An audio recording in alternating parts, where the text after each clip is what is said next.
You have been given a question in Cambridge IGCSE, or the O level of this curriculum, and this question has given us two different functions in form of f and g. So the first function is the function of f in form of x, and this function is given as 1 over 4x minus 1. That is the first function that I have been given by this examiner. I think you can be able to see the function that is given in form of x. And of course, that function is given as function f.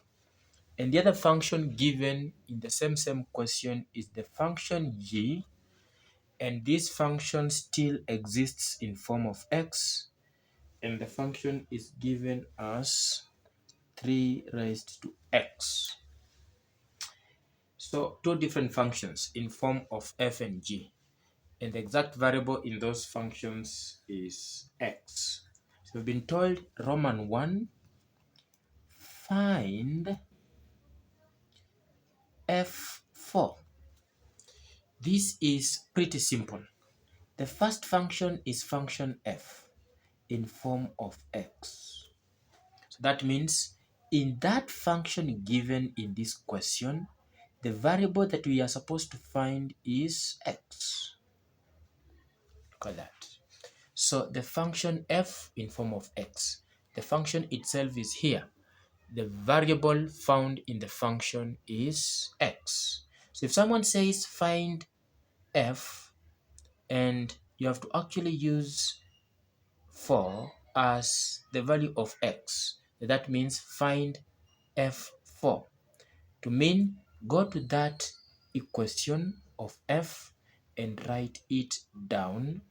After you've done that, where there is x, substitute with 4 to get the exact value of what the question expects you to get. So I'm going just to do this. I'm just going to do this. I'm just going to have this. I'm just going to say 1 over 4 into, and instead of writing x, I'm going to write 4. So I'll write 4, close the bracket, and then say less 1.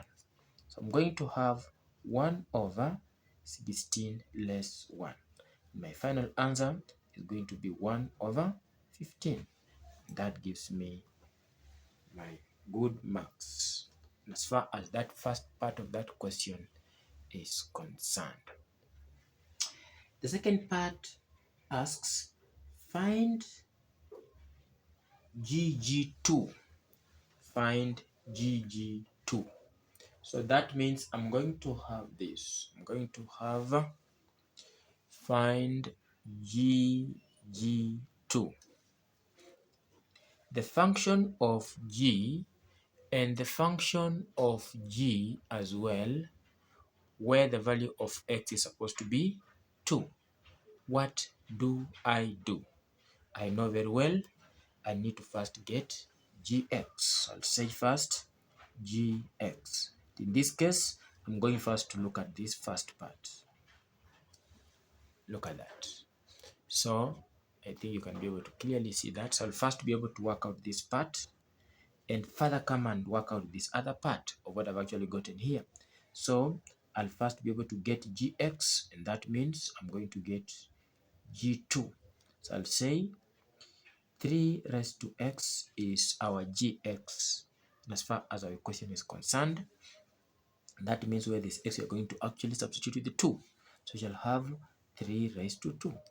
And the answer is 9. So gx, g2, to mean our x is 2. So we go to the equation given, then where there is x, you put 2. So that means 3 raised to 2, which gives you 9, or 3 times 2 can give you now 9, or you can just say 3 is squared.